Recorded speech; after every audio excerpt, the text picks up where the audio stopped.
I'm Captain Hoff, CEO of Founderspace, the leading global startup accelerator. I'm also author of the award-winning books, Make Elephants Fly, Surviving a Startup, and The 5 Forces. The art of public speaking.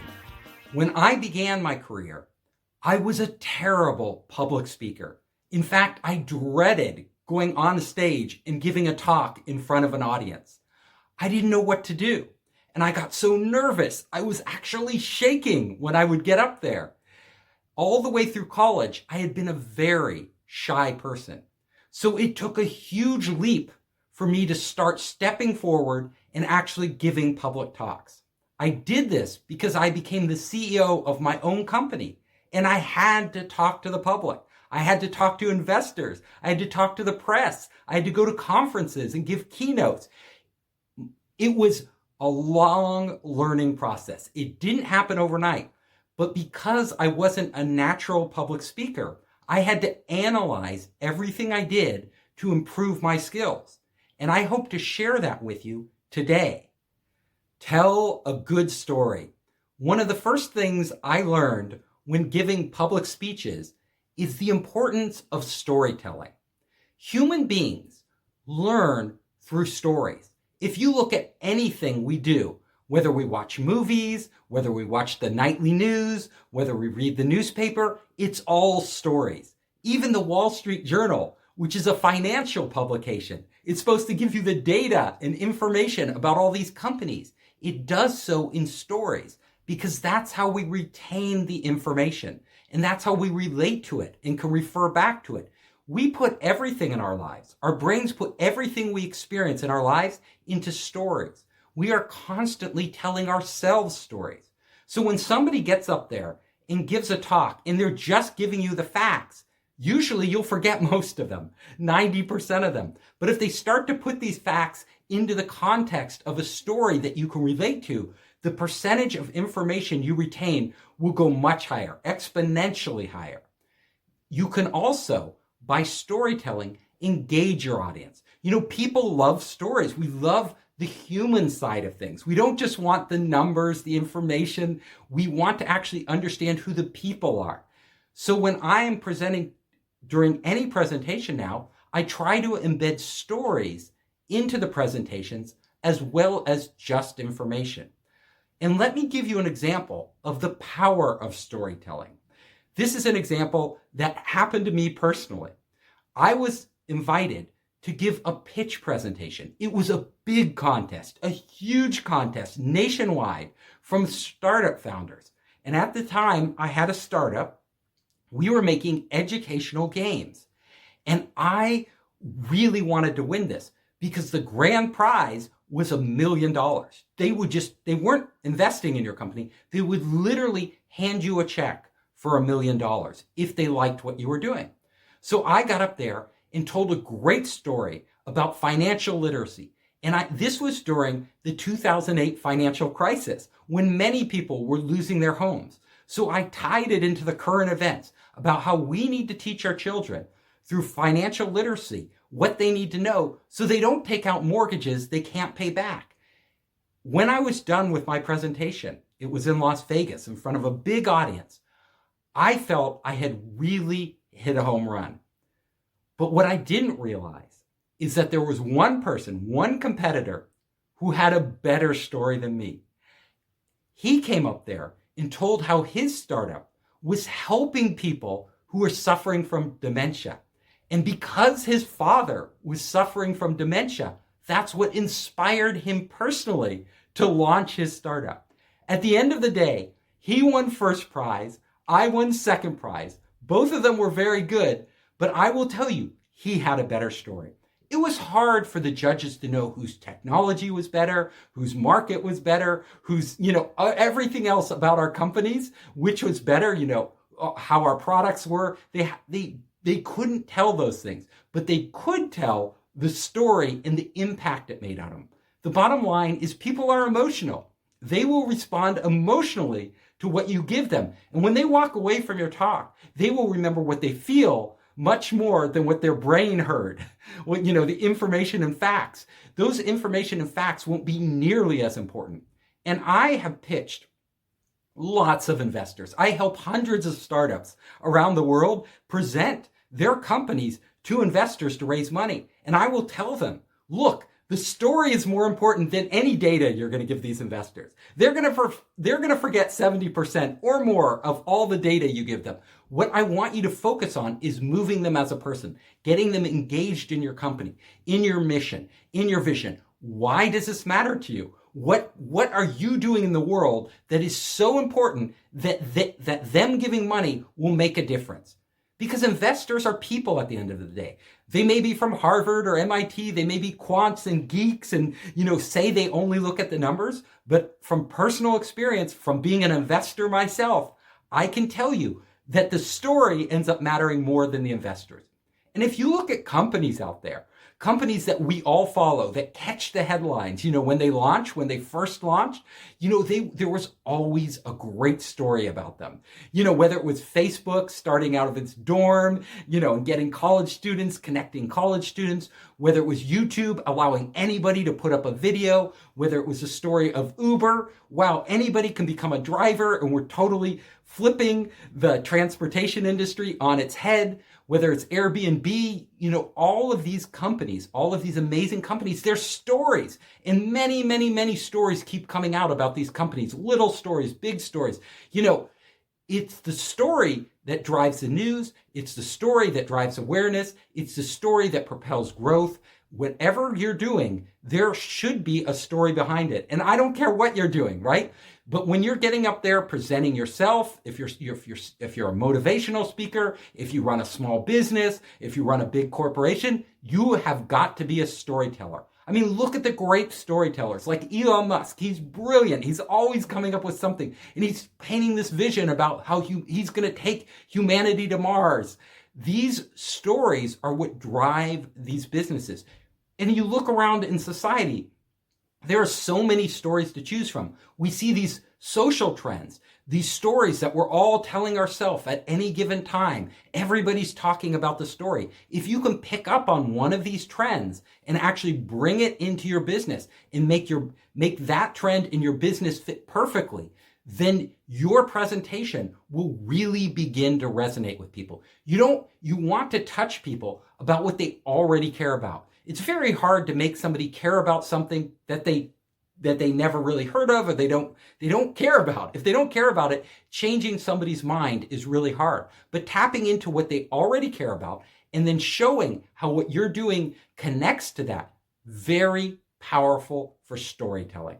So when you're thinking of your story, I will tell you, think back on your personal experience, the struggles you had. We can all relate to that. We all struggle. Think about all the different things going on around you in society, in life, things that people are really passionate about. And then go to your business and talk to your customers. They have stories to tell. What are you doing for them? Does your product do something for them that they could never get otherwise?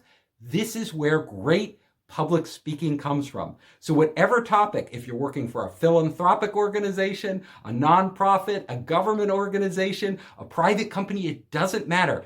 At some point, you're going to have to go out and communicate with the world. You're going to have to get people on board, and nothing is more important than the story. Speak slowly and clearly. When you're giving a talk, it's really important to slow down. More often than not, people who are giving presentations get nervous and they talk too fast. But they can do a much better job, especially if it's a complex subject, especially if they're giving people ideas they need to absorb and they're hearing it for the first time. They need to process this. You might already understand these ideas. You know them. You've been thinking about them for a long time. But for other people, they may be brand new. And they actually need time as you're speaking to digest this information. So slowing down almost never hurts. Also, you may have an accent. You may be from another part of the country where you have an accent and the people listening to you may not be clued into that accent. So it may be harder for them to understand you. You may even be from overseas and you might be, your natural language, your first language might be a foreign language. In this case, you really have to slow down. And you really have to work on articulating the words clearly so that other people in the audience can get what you're talking about, not only the information, but actually even understand what you're saying. I do a lot of public speaking, and you can see, like even now, I'm taking special care. I normally talk much faster. I talk really, really fast, in fact. But in this case, when I'm giving a talk, especially in front of a large audience or on a video, I'm always moderating my pace intentionally. It helps to practice this. Remember, you kind of want to tune in to somewhere in the middle. You want to tune in so that the people process information really fast, who kind of get it right away. You don't want it to be so slow that they are bored and they tune out. And then you don't want to be so fast that the people who need more time to grok what you're saying, to really go over it or understand your accent, you don't want to leave them, lost behind where they can never catch up. That is the goal. Experiment, try practicing, practice on other people, practice in front of a video, and it will become more natural for you to speak at a pace that the majority of people out there, from wherever they are in the world, can understand exactly what you're saying. Practice and forget. When giving a public talk, it's really important that you understand how to prepare for that talk. Now, I want to share with you some of my techniques for actually preparing for a talk. What I recommend is that you don't stick to a script. A lot of people will write down a detailed script of everything they want to say. And when they get up there, some people will actually read it. Other people will recite it from their memory. But either way, it never comes across as natural, unless they are just an incredible actor. And I'll tell you, I'm not that good an actor. I can't do that. I can't stick to a script. If I do that, I can't express myself. And for most people, they're the same way. It's much better if you speak naturally, even if you go off script, even if you don't get across all the information. Now, this is key. A lot of people, when they're giving public talks, they feel it's all about the information. They have to make sure that they don't leave anything out. This can heighten your stress level because you're always thinking in the back of your mind, am I missing something? And then if you do miss something in the middle of a talk, it can totally throw you for a loop. You can be flustered. You're like, what was that? What was I supposed to say? And then you just freeze up there. You freeze. I've had that happen. So in order to avoid that, I now understand that the audience there they don't really care about all the information. In fact, they won't even know if you left something out. They just won't know unless they've heard you talk many, many times before. Then they might know, but they still probably won't care. So the bottom line is the audience is there to see you. They are there to gain information. And what's really important is that your presentation conveys the information in a way that gets them excited, that makes them pay attention, that gets their neurons in their brain firing. If you can do this, you can have a successful talk. Because think about all the talks you've ever seen. You'll retain a small bit of information now about those different talks, but the biggest thing that you remember is the speaker, right? Was it a great talk? Was I excited? Or was I falling asleep or on my phone or whatever it was? Could I not wait for that person to get off stage? What you want, the talks you remember are the great ones, the ones that really stimulated you at the time. Those are the ones you'll go back to. Those are the ones that you care about. So when you're giving your own presentation, my technique is, first of all, make a script.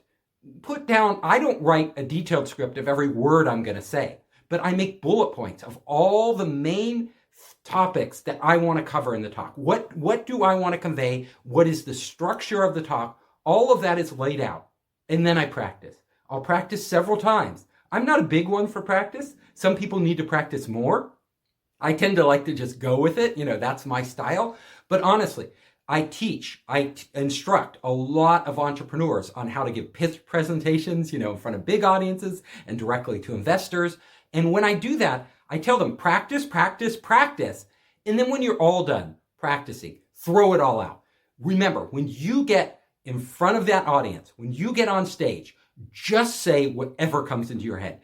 Honestly, it will be better than anything you have written down, because it'll come out in the natural way. You can mix things up. And if you trip up, if you mess up, like you really mess up, don't be afraid to admit it. Like if you mess up, it can make you more relaxed to just say, look, and I've done this. I forgot what I was going to say. What was I going to say? Oh, well, forget about it. I'll move on. You just do that. Like even when I'm speaking to you now, I don't have a script, right? But I did make bullet points. I know generally the concept I want to get across from you. And then whatever starts to come, let it come. This is the one way I have found that you can give a really animated talk. And you can also, what's wonderful about it is that every talk you give is a little different because, some days I will relate experience that I had the previous day. Whatever example pops into my head, it won't always be the same one. So if people come hear my talk multiple times, they're often like, oh, it's a different talk, even though it's pretty much the same talk. I'm just using different examples and varying it slightly. And also by that process, I get to learn, I get to try new things, see how it works. So that is my advice. When preparing for a talk, practice, practice, practice, and then forget. Know your audience. Whenever you do public speaking, one of the things to consider is who is your audience? Really, who are they? Have you researched it? Do you know much about them? Where do they come from? Why are they here at this conference or wherever you're speaking? What do they hope to get out of it? This is the most important thing. When audiences come, they are doing it for a reason. They are actually coming to a conference, they're coming to an event, they're coming to hear you because there's something particular that they want to know or understand. And if you don't understand what they want to get out of hearing you talk, then you're going to give them something they don't need or don't want, and it's a waste of their time. Remember, an audience could be doing something better. They could be enjoying themselves. They could be off on vacation. They could be hard at work. They could be with their family, but they're choosing to be with you. So the last thing you should do when they get in front of you is try to sell them something. Honestly, I see a lot of speakers up there who spend a huge amount of time talking about their product and kind of pushing whatever they have, their product or service, on the audience. The audience doesn't care. If they wanted to buy your product or service, they could go online, do research and buy it. What they're there for usually is to learn something. Even if it's a conference about a particular product, they already a lot of times have bought your product. What they want to do is learn. There's knowledge that they are seeking that can improve their life. So put in your head, your number one goal is not to sell yourself or sell any products you have. Your number one goal in front of an audience is to focus on the audience and actually help them, give them something. It's not about you. Remember, the presentation isn't about you. If they remember you, like they remember you because you actually help them achieve a goal or find a solution or make their life better. So when preparing your talk, focus on this. Everything you say should be aligned towards that. How can I help them get what they want? In order to do that, you have to do some research. A lot of times you think people are coming to a certain event for one reason, but actually they're coming for another reason. There's something in their head that they want to get out of it. And I will tell you, I give lots of talks all over the world. I'm always traveling and giving talks. And every time I am always focused on value. What value can I provide the audience? And I will do extra research on a subject, especially sometimes I'm invited to speak on subjects that I'm not an expert on. But the conference, I'm well known, they want me there, I'm a decent speaker. But so before I go, I will spend a lot of time looking at the types of people. Are they coming from big corporations? Are they independent entrepreneurs? Are they, housewives? Are they elderly people? Who's coming to this event? Is it the general public? And what do they expect to get out of the event? So I will actually make a talk much more sophisticated. If all the people in the audience are scientists or I'm at a university, I'll tailor it towards students. Whatever it is, I will tailor my standard talk always towards the people who are going to be consuming it. And then I want to make sure I look at the other speakers. Who else is going to be speaking and what are they going to be giving the audience. Because remember, if the speaker before you gives the audience all the information they need and all you're doing is repeating it, you're not adding much value. You're adding nothing. So look at the whole thing. Look at the whole schedule for whatever event you're on, all the different speakers and they're getting. Make sure that what you offer is something unique, something they aren't getting from the other speakers, something they haven't read on the web or heard before. You need to give them something special. A lot of times that's from your personal experience, what you've done. But other times it's just research or knowledge that gaps that aren't being covered and that would be very, very valuable to them to walk away with. So my advice to you is you can't do too much prep work. You can't spend too much time before you go public speaking at any event or in any situation. Know your audience. Be bold and forceful. I can't emphasize this enough. I go around and I hear public speakers all the time. I work with translators, and the translators, like in many different countries, they will become my voice. They are me when they're speaking. And the one piece of advice I give them before they do it is don't be shy. Be bold and forceful. It's better for you to err on the bold and forceful side than to be too timid. If you're insecure, and trust me, I explained to you already, I was a shy guy. I know what it's like to be shy, but you wouldn't know it now because I've overcome that. I've changed myself, but I lived that. So I know what it's like. I empathize.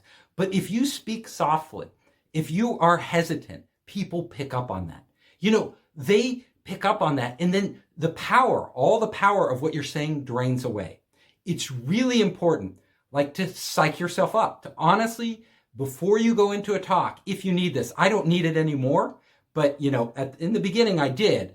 If you need this, to say to yourself, remind yourself, go up there, state everything clearly, boldly, and project your voice. Push your voice out there, right? People want to feel that energy.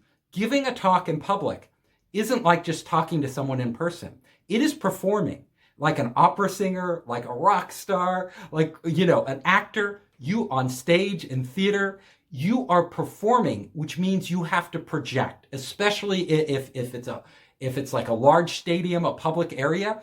People want to see that performance, and that performance comes from your gut. So I can recommend that you do speech training.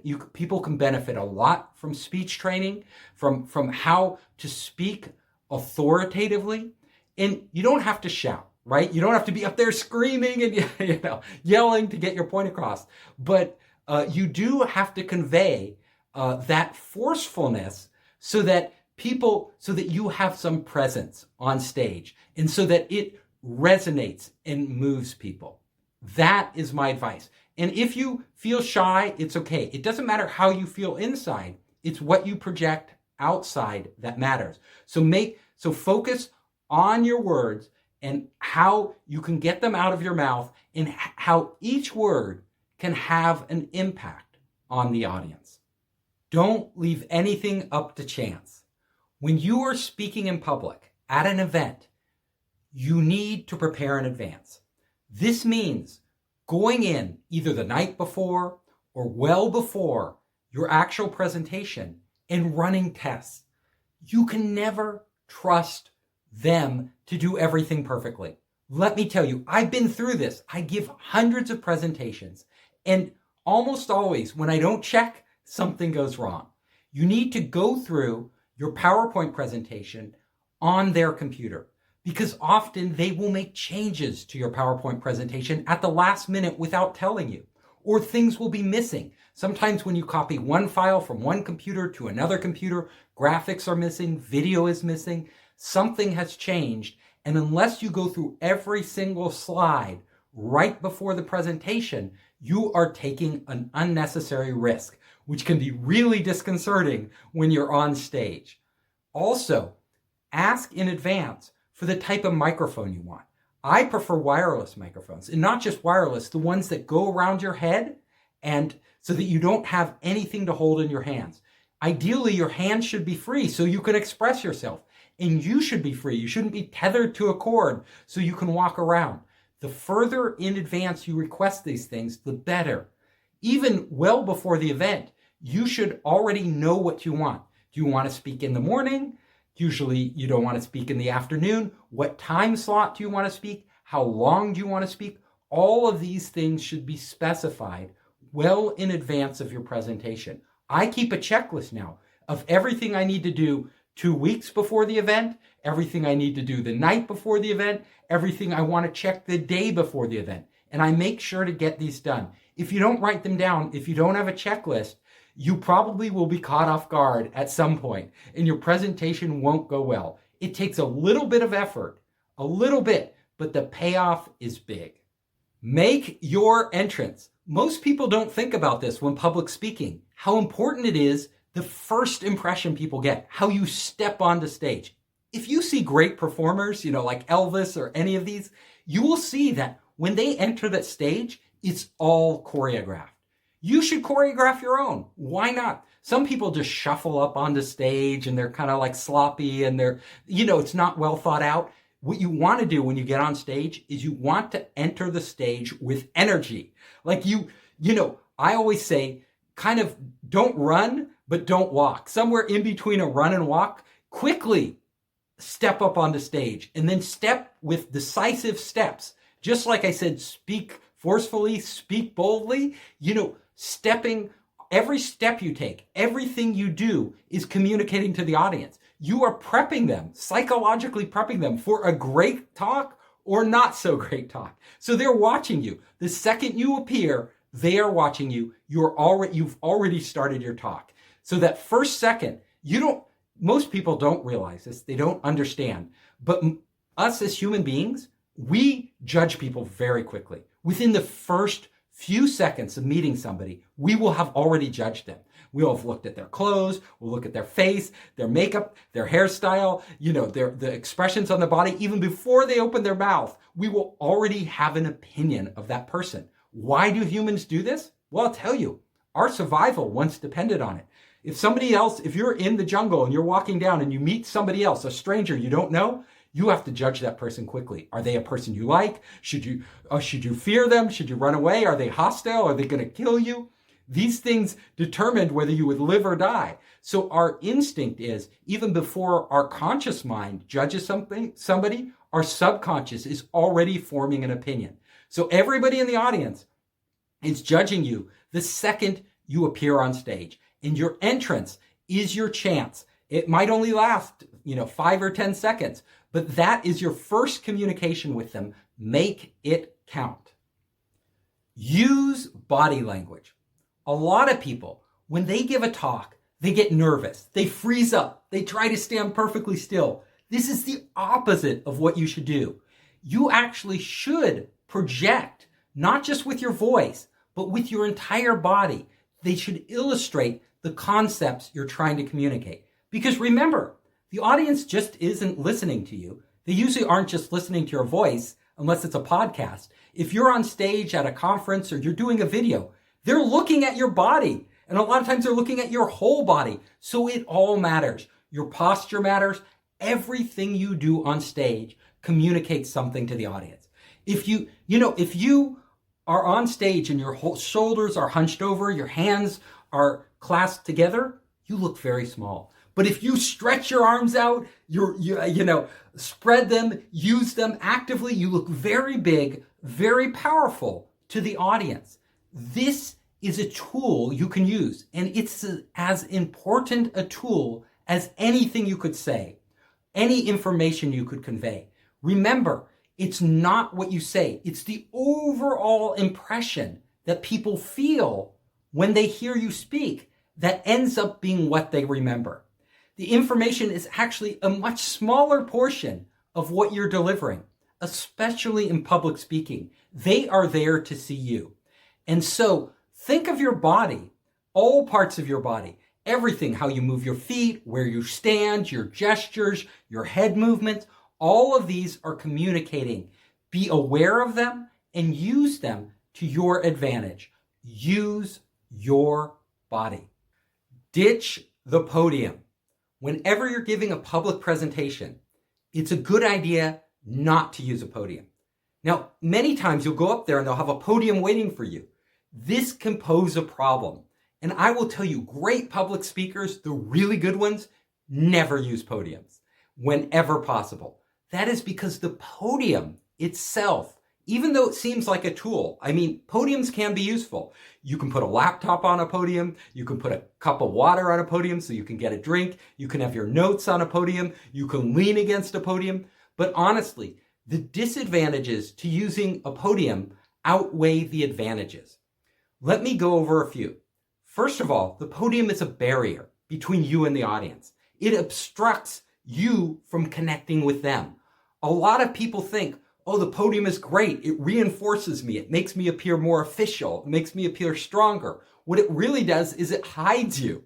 It's a psychological barrier keeping the audience away from you. And more than anything, the audience wants to connect with you. If they're there to see you, to see all of you. The second thing is the podium roots you in one place. It doesn't allow you the freedom to move about the stage. And really good performers, really good speakers, they move about. At one point, they may be center stage, right? At another point, they're off to the side because they want to make a point about that. Look at great speakers and you will see that they're on the move. They're not just fixed. Also, being fixed, you appear like a statue. You know, who wants to watch a statue when they can watch somebody move around? Thirdly, body language is essential. When you have a podium, they can't even see most of your body. A lot of times the podium is covering it up, and you're not free to express yourself in the same way you would if you didn't have the podium. For these reasons, I always tell speakers, ditch the podium. Get rid of it. Make it visual. I cannot stress enough how important it is when you go out to do public speaking to spend time on the visuals. A lot of people think, oh, I'm going to go give a talk, so I need to put all this time into what I'm going to say. And they spend no time on the visuals. They might not even include visuals. This is a big mistake. The reason why is 65% of the people out there are visual learners. That's how they learn. That's their primary way of processing information. And if you don't include compelling visuals that speak to them, then you are missing out on over half your audience. When preparing visuals, you need to remember a couple things. First of all, the images you put up there are really important. They need to look good. The quality needs to be high. Because if the quality is poor, they'll think your presentation is poor. If those visuals look great, if they look amazing, that will reflect on what you have to say.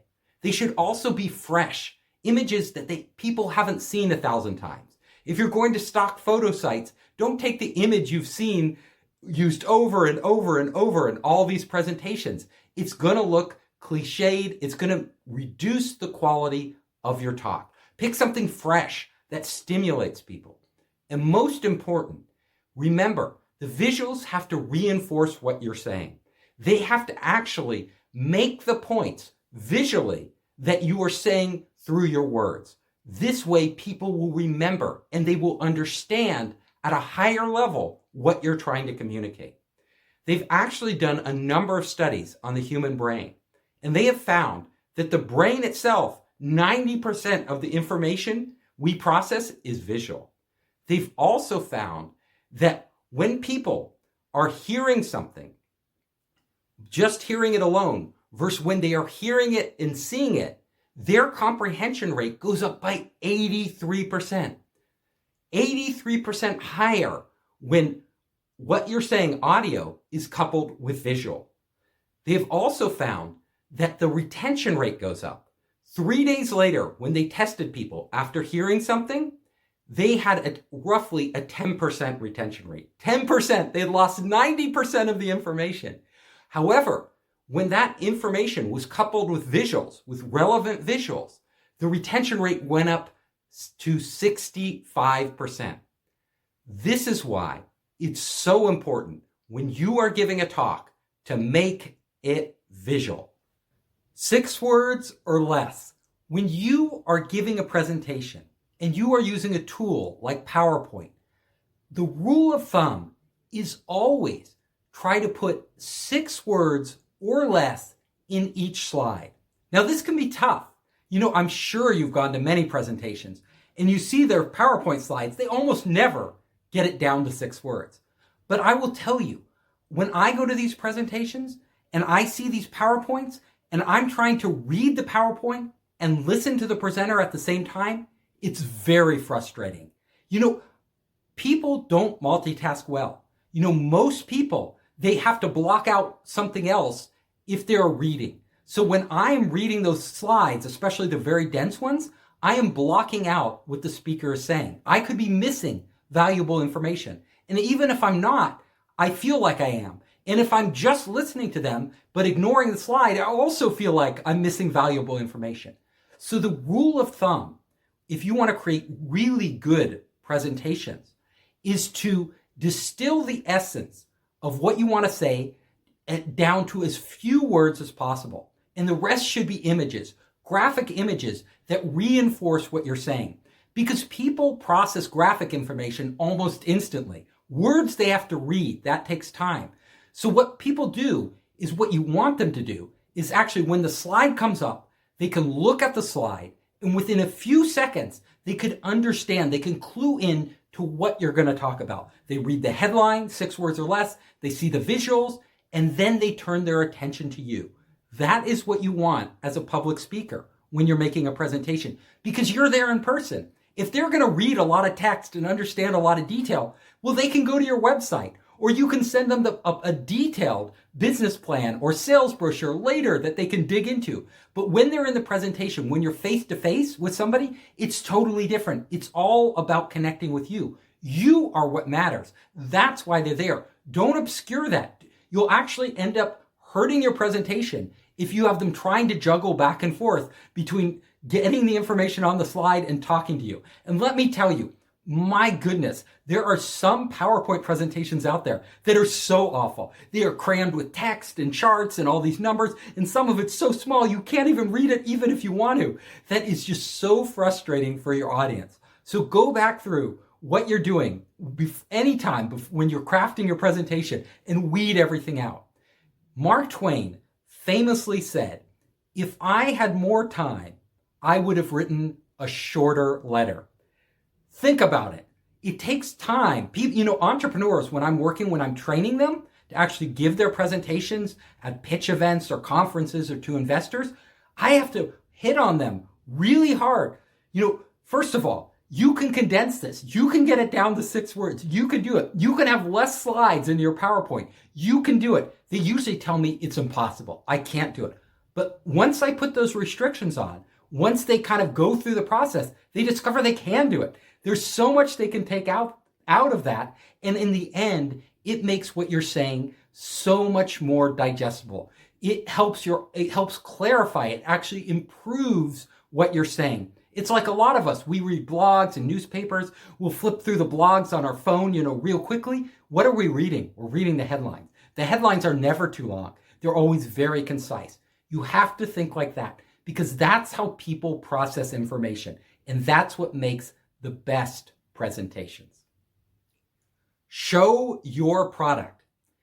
I'm not talking about just showing a visual of your product, a picture of your product, or even a video of your product. I am talking about bringing your actual product out onto stage. When you're public speaking, there's no substitute for actually showing them what it really is. So if your product is a robot, I want you to bring that robot onto stage. I want you to interact with that robot. I want you to send that robot out into the audience so they can touch it, feel it, interact with it. You would be surprised the impression you will make when they can physically see something, when they can see it from all angles. It becomes so much realer. And if they can interact with it, if they can touch it, their impression of what you do and what you are will be so much higher than if you just talk about it. But I go to pitches all the time, pitch events where entrepreneurs are pitching us. And most of the time they don't have their product. They just talking about it and maybe they're showing a few PowerPoint slides of it, but they didn't bring their product. I was like, what an opportunity you missed to really engage us. And there have been startups that are doing food technology, like inventing new types of food, and they don't bring their food. I'm like, you have investors in the room. Let us try the food. If we try your food, we will remember you, especially if it tastes amazing. Whatever you can do to connect with all 5 senses of your audience, do it. It makes an enormous difference. I have seen companies get funded simply because they make a great presentation, and others that have great products, but nobody knows because all they saw was some picture on a PowerPoint. They didn't really connect with it. They didn't really see the value. They were half falling asleep. If you want people to engage with you, if you want them to remember you, if you want them to respond with you, do this. Make it tangible for them. Bring whatever you have. If you are talking about horses and you can bring a horse on stage, trust me, or an elephant, people will remember you. People will talk about you. That will be an amazing experience. Go all the way. Stand out.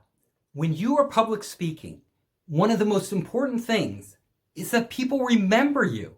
And I will tell you, I go to conferences all the time because I'm an investor. I'm in the venture capital community. I work with startups all over the world, and I'm constantly giving keynotes and things like that. So I hear a lot of other people giving their talks.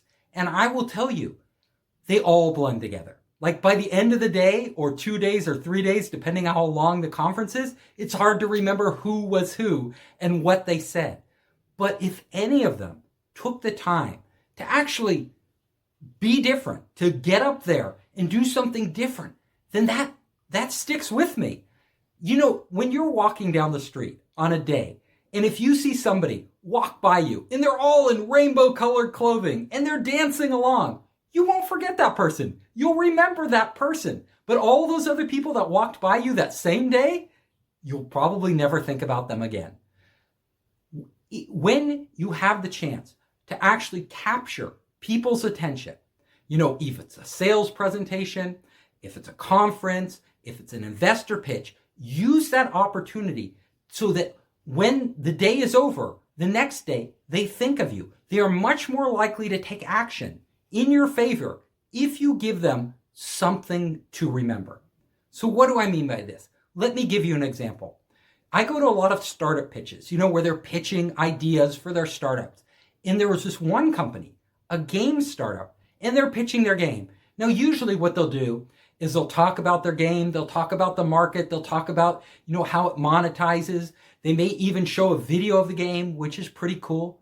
But this startup, this entrepreneur actually had us play a game. He actually engaged the audience so that it was a very simple game where, but he engaged the audience where we were asked questions and we had to answer them, and he had prizes, very simple prizes. But this whole process of using the time that he had to make an impression on the investors by actually engaging them in a game that was similar to his mobile game actually made us remember that startup, and in a favorable way. We thought, wow, this person is really creative. Wow, I want to take a look. I want to try this game. All the other startup pitches I heard after that, I forgot by the time, a week later, it was hard to remember any of them. But this one, I'm still talking about. And that is my point. Whatever you can do, if it's dressing in interesting clothing that makes people remember you, if it's something that you can say, a story you can tell, if it's visuals or something you can bring on stage, like, I work with a lot of companies and they have food, and a lot of times they'll have a PowerPoint for their food company where they'll be showing pictures of their food. Why not bring the food in and let us try it? Especially if we're thinking of investing in their business. Let us try samples of the food. If you're talking about the most incredible chocolate that was ever made, we've got to taste it. If we taste it, we'll remember it. If you're a robotics company, bring the robot onto stage. If you're doing sales, people like to touch things they touch. Let the audience interact with it. Get them involved. Make an impression. The amount of work you put into standing out can pay huge dividends.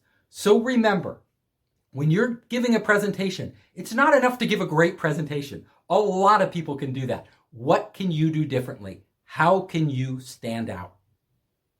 Watch their eyes. When you're giving a talk, there is a magic key you have to actually unlock the brains of your audience to look inside their heads and see what they're thinking, what they're feeling when they actually hear you talk. And you can do this in real time. You can do this by watching their eyes.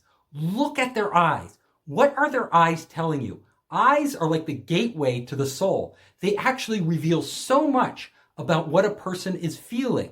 You can look, and when you're giving a talk, instead of just focusing on what you're saying, actually take the time to look around the audience. What is the audience doing? Where are their eyes? Are their eyes on their phone? Are they on their phone? That's a pretty bad sign. They're probably not paying attention. They're not really listening.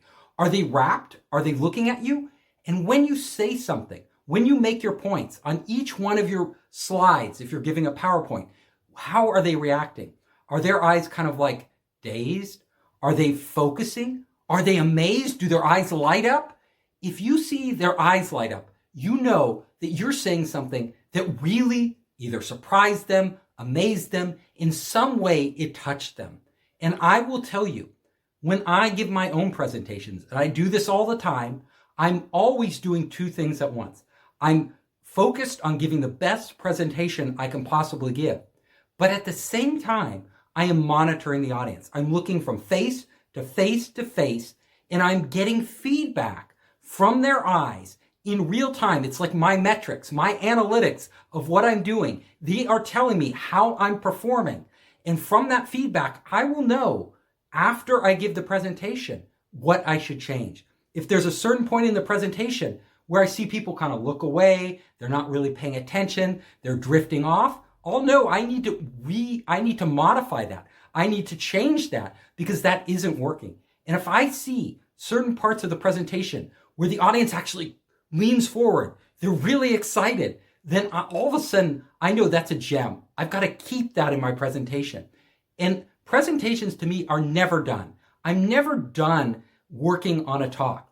Every single time I give a talk, I review it in my head afterwards. I review what I felt and how I felt I did, and I review the data I was receiving in real time and correlate those, and then I start to think about how can I improve this. To me, giving presentations is an iterative process. You're always iterating, you're always improving, you're always getting better. This is how you become a better public speaker. You don't just try it once, and if it works, keep doing the same thing over and over. No, you're constantly modifying, making changes, getting feedback, getting improvement, and then working to perfect it. That is the thing. And the eyes of your audience, watching their eyes, is the gateway to their emotions and what it means to them. And at the end of the day, what your talk means to your audience is all that matters. They're the ones consuming it. You're delivering it. You need to be in touch with them. The beauty of this technique is that as you do it, as you focus on people and look at people, you get energy. Like when their eyes light up, boom. To me, it's like a charge. I'm like, I hit them. You know, they're in tune, and you get this rapport going back and forth with your audience. So when you really get a talk working, you know it. You feel it. You can walk away. Even if the audience doesn't speak the same language, even if it's being translated, I can still tell if it's working, if it's resonating or not, just by watching their eyes. Less is more. Giving more information doesn't necessarily make a better presentation. In fact, more information works against you. Remember, people can only retain so much information. Most of us, when we go in to hear a talk, we forget 70% of what they say. We may be lucky to remember that 30% if it's really relevant to what we care about and what we're doing. When you're giving a presentation, whether it's a scientific presentation, whether it's a sales presentation, whether it's a pitch to investors to raise money, whatever it is, it pays to simplify. It pays to give them less and to focus on the things that really matter. Most of the information in your business, or most of the information about a product you're selling, or scientific invention that you have, most of the details, the audience you're talking to doesn't need to know. They don't even care about. And often they aren't even capable of understanding. You're in it. You know all these details. They all seem so important to you. But to other people, most of them, they just want the big picture. They want to know what's going on. If they're at a conference or whatever, they want to get the big picture. That's more important to them than the minutia. So when you're talking, think of your audience, understand what they need from you, and crystallize those ideas, those concepts, and bring them to them as elegantly as possible. If you can do this, it'll make an enormous difference in how they engage with you and what they walk away with. I will tell you, I have been to some talks where they just get so technical because, they're an engineer or a scientist, but the audience isn't engineers or scientists. It tends to be a general audience, but they're talking about all this technical stuff that most of us are completely clueless about. Yet the person on stage doesn't realize this. Well, these are extreme examples. But even in a product presentation where you're trying to sell customers and you're talking to them, there's certain things that really matter to the customers. And there's a lot of other things that your product may do, features it may have, that really don't matter. You need to figure this out ahead of time, narrow it down, and focus on those critical things that are actually going to move them to make a decision, that are valuable to them. Those are what matters. Remember, less is almost always more. Surprise your audience. Whenever you get onto stage, try to do something that just wakes them up, knocks them off their chair. People fall into a stupor, especially if the speakers before you were boring. It's really hard to get up there, and actually get them to pay attention. So sometimes you just have to do something strange. Like I'll dance around on stage sometimes. I'll throw up my hands. I'll make a silly joke. Sometimes I'll tell them, like I was at this big conference with 1,000 people, and the night before I'd been in my hotel room, in the hotel room that they put me in. To me, it just didn't feel clean. Like I like really clean rooms, and it didn't feel clean. And I woke up in the middle of the night and oh my God, I felt something biting on me, some little bites. And then I got out of bed and I lifted the mattress and there were bed bugs there. So when I gave my talk, I started with this story. I was like, last night, I woke up in the middle of the night and there were bed bugs and I freaked out. And I freaked out so much, I woke up again. The bed bugs were a dream. They weren't real. It was all in my head. I had actually dreamt of bed bugs. And then in my dream, I had to wake up again. It was so funny. It was so crazy, actually, experience that I felt like I had to share it with them. And that just woke them up. It was just a funny story. It was kind of off topic, but it was what really happened to me the night before. So, if you sense that your audience, has their energy is down, then figure out something to do. Pour a bottle of water on your head. I don't care what it is. Surprise them in some way. You don't have to be as crazy as I am, but do something. And your audience will appreciate it. They'll like it. It will actually get them going again. A lot of people I've seen make the audience stand up. That can be good and it can be bad. Things that people do too many times, like stand up and do jumping jacks. If you do it too many times, if people have seen it too many times, they're like, not again. When I say surprise your audience, it's don't surprise them in the way, they've already been surprised 10 times before because they're not surprised. They're just like, oh, not again. Do something totally different. Vary the pitch and tempo. When you are giving a talk, you need to pay special attention to your voice. The voice is what impacts people. It is the single most important thing. It's not the words you say, it's how you say them that moves people emotionally, gets them involved, engages them. If you are giving a talk and you speak in a monotone voice, you are not going to move your audience. You may even put them to sleep. So don't do it. You don't have to speak like that. You can practice and you can train yourself to speak in a more lively manner. I will tell you, there are certain people who naturally do it. They just naturally do it. Others have to work hard on it.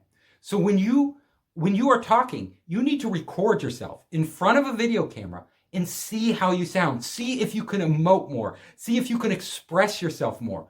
And you can do this systematically by simply varying the pitch. Higher pitch conveys excitement.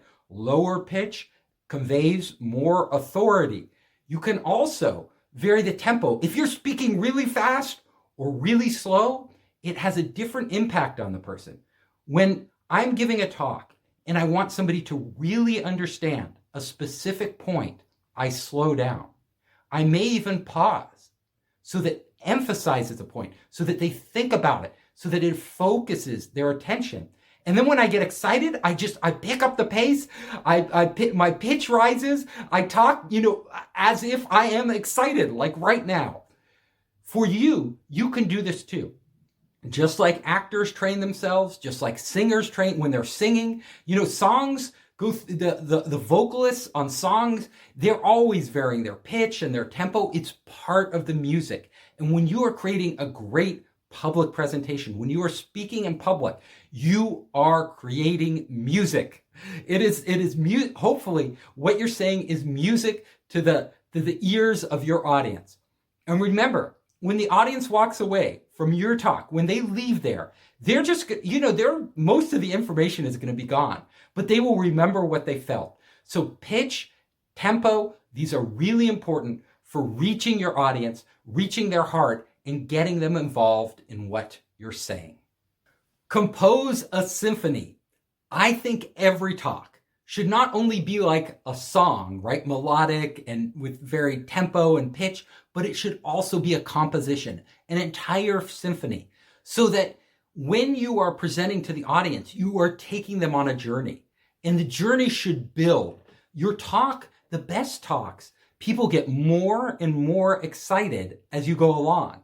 So basically you start out at the beginning. I like to start out strong, and then you kind of take a little dip and you build all the way to a crescendo. You hit that climax, and then at the end you come down. That is a natural arc, not just for giving a talk, not just for a symphony. Most symphonies are composed that way, but for all storytelling. If you look at scripts, if you look at movies and novels, they do the same thing. Every point that you're making in your talk should be building on the last one. And I will tell you, when I go out there and pitch investors to invest in my company, wow, by the end of my talk, they were like, they were so excited. I have this story. I was once in a top tier venture capitalist office in the heart of Silicon Valley, and I was presenting to this investor, my company. My partners and I were. And by the end of the presentation, that investor couldn't sit still. He's like, I want to invest. I want to invest. Oh my God, what do I do? And this is an investor who sees pitches all the time. They're like, what do I do? And he goes, I can't do it alone. I have to talk to my partners. And he ran out of the room, talked to his partners. His partner says, you're crazy. You can't invest on the first meeting. You just met these guys. You can't put money. We're going to have an all partners meeting. Go back and tell them no. So he came back to us and I'm so sorry. My partners wouldn't let me do this. But we knew we had perfected our presentation, right? Our presentation had built, and I can feel it building when I give a good presentation, whether it's in front of a large audience, whether it's to one individual. I can feel it when I've constructed the presentation in a way that each piece builds on the next, and by the end, they are feeling like that climax themselves. And usually, especially if it's a sales pitch or something like that, that climax means action. It's a call to action. So when you're designing your talk, think about the whole talk, not each point, but how it builds, and think of yourself as Mozart composing a symphony. Make a single point. When you are giving a talk to an audience, try to make one single point at a time. This sounds basic, but I'm sure you've been to many lectures where you go and the speaker might show a PowerPoint slide and there are like 5 points there. 5 separate independent points on a single slide. They're going through them. They start to get all muddled. You're like, what are they really talking about? What is the point of this slide? It's not clear what they want me to walk away with. When I structure my own presentations, I do it, my method is that I like to have presentations typically, like for a 20-minute presentation, that has 10 to 20 slides on it. That means each slide I'll spend 1 to 2 minutes. If it's a 40-minute presentation, I may still have only 20 slides, but spend 2 minutes on each. Even an hour-long presentation, I try not to have too many slides. And every slide has just one point. I want the audience, after they're done with that slide, before I go on to the next one, to walk away with one clear idea. If you give them like 5 ideas, then they end up usually just forgetting them all. Like, it's information overload. Remember, it's not how much information you give the people listening to your talk. It's the quality of the information. Focus on the quality. Focus on making an impression so that when they leave your talk, they can actually start to digest what you said. It's not just all blurred together as a muddle. You know, people are busy. They're getting too much information. The simpler, the clearer you can make it by focusing on a single topic at a time, the better. So make one point per slide when giving your presentations, and you will find that the overall impression you make, the quality of your talks will go up significantly. Afternoons equal death. I will tell you, in the afternoon when people are tired, if you go up to speak in the afternoon, it's so hard. It's so hard to get people out of that funk. You know, they've done studies and they have found that the best time to speak is like in the morning after breakfast. That's like the best time. If you can be the first speaker in the morning, great. The closer you get to lunch, the more people start to fade out. And the hungrier they get, their blood sugar drops, their attention drops. Same in the afternoon. Right after lunch, pretty good. Not as good as in the morning, because a lot of times people are a little tired, especially if they ate a big lunch, they can be tired. But it's still better than later in the afternoon. You get around 4 or 5, people are falling asleep. Really, when you schedule your presentations, think about this. If you're giving a talk, try to make it first thing in the morning or after lunch. Those are the best times. They actually did a study in Israel with judges, and these judges were supposed to parole prisoners. And the judges, and they found statistically, they looked at the statistics, and they found out that those prisoners who came to the judges early in the morning or just after lunch had a much higher chance of being paroled than the ones that came to the judges later in the day when the judges were tired, when they were hungry, when their blood sugar was down. Now, the judges, when they interview them, they say, no, we're totally impartial. We would never base our decision on how we feel. That's not true. That's impossible. Humans always base their decision on how they feel. Always. We don't even know we're doing it. It's unconscious. So when you're scheduling an event, keep this in mind. Afternoons are death. Never stop experimenting. One of the things I learned, and one of the things that helped me become a better public speaker, was that I was always pushing my limits. I was always trying new things. I was always learning from my mistakes. But in order to do that, I had to make mistakes. I had to try things I had never tried before just to see if they would work. So I'm telling you, whenever you get up on stage, think of this as not only an opportunity to give a great public performance, a great presentation, but think of it as an opportunity to learn something new. This is especially true if you end up giving the same speech over and over. A lot of times when you're doing sales pitches or sales presentations, you'll be doing the same thing over and over and over. A lot of times when you're invited to conferences to give keynotes and things like that, people will expect a certain type of talk out of you, and you'll end up falling into the rut. I know when I give the same talk over and over and over, I get really bored. I lose my enthusiasm. It ends up just coming out mechanically. So what I've learned to do is, instead of just doing that, when I get up there, I will improvise. I will create opportunities for me to try new things. I will say whatever comes into my mind. Or if I've been thinking about something or experienced something in the past week or so, I will incorporate that into my talk, like whatever current events are going on. You know, whatever is happening in my business at the time, whatever experience I had, if I was, had an experience the week before or the day before, I will incorporate that into my talk. It makes it feel so much more relevant and so much more real. And then I will see how the audience reacts. I'll get their feedback and I will iterate again. And the good stuff I'll keep. The stuff that didn't work so well, I'll throw out. When I push my limits, go out on an edge. A lot of times it turns out not so good, but that process of learning how far I can go stretches me as a speaker and as a person. And in the end result, in the long run, will make you, if you do it, much better. I hope you enjoyed the talk. If you liked it, you can come to founderspace.com. You can check out our latest events, contact us, and see my latest books, Make Elephants Fly, Surviving a Startup, and The 5 Forces. You can also find me on all the major social networks. Just search for Founderspace.